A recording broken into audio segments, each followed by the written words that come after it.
mana tovon bir-biriga teganda tizzamiz ham bir-biriga tegish kerak ekan. Endi bu yillar davomida mana shu og'riqni hisobiga, shu tizza bo'g'imidagi tog'aylarni yemirilishining hisobiga tizzamiz bir-biridan sekin qochib ketgan mana. Osmon deformatsiya deyiladi.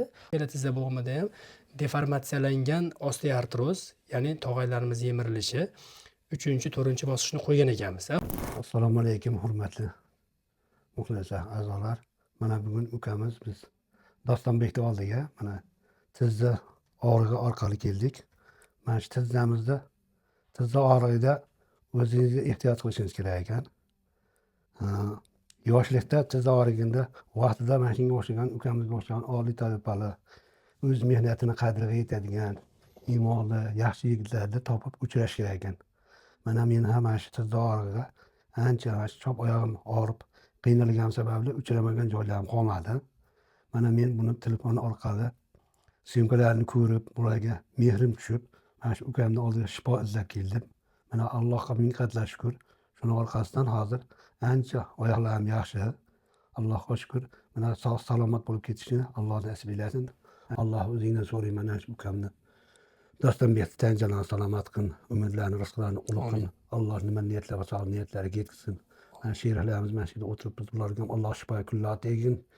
Talanmaslar bolalarga bosh bo'lib, uzoq yillar ishlarini rivojini bermoqda. Alloh nasib etsin. Allohu akbar. Hojdog'a. Anjoniy sog' bo'lsin, sog' bo'ling ilohim. Shunchalik ixlos bilan kelganingizdan katta rahmat. Hoji tog'amizda mana doim mana rentgenlarni ko'rsatamiz. Davolanayotgan bemorlar tizza bo'g'imni rentgen qildirganda shuni ko'rib olishadi mana.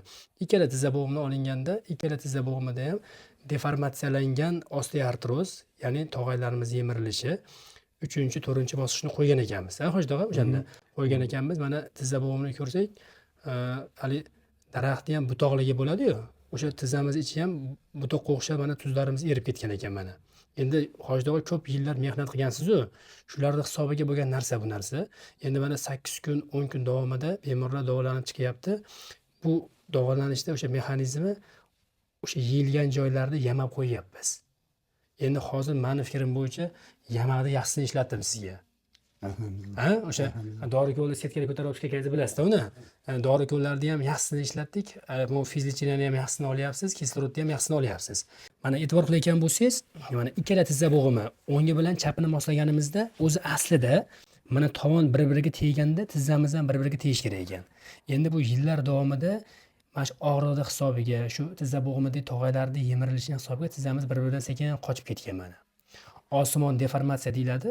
Osmon deformatsiya kelganlarida tizzalari sal bukita tizzani hojdog'a mana shunaqa mostik holatda edi. Most holatda bilasizmi hojdog'a? O'sha mostni endi to'g'rilang oyog'ingizni. Mana mosti yo'qoldi. Bu yaxshi degani. Endi bu oyog'idagi virusli deformatsiya endi yillar davomida tizzamizni ichki tomoni yeyilganligi uchun bu tomonga siljidi. Buni yo'qotish qiyin hisoblanadi.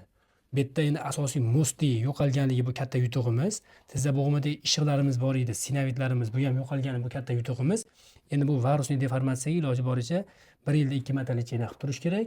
1 yilda 1 marta sanatoriya qilib tursa, bu tizza bo'g'imlari xizmat qilaveradi hojdog'a. Umringiz bo'lsin. Rahmat. Sog' bo'ling. Alloh. Mana shu tizza bo'g'im bo'yicha qiynalayotgan har bitta bemorimiz qayerda bo'lsa ham, vodiyda bo'ladimi, boshqa hududlarda bo'ladimi, o'sha kerakli aynan shu sohani davolaydigan mutaxassislar oldiga borib davolanish kerak. Men ham Xudo xolasa mana Allohga shukr uyga borsam, o'zimizni atrofimizdagi shu tizza bo'g'imi og'ritgan tanish bilishlarni hammasini shu Dostonbekka kelib uchrashib, shifo olib ketishlarini Allohdan so'rayman. Alloh umringizni uzoq bo'lsin. Ilohim. Alloh Sog' bo'ling. salomat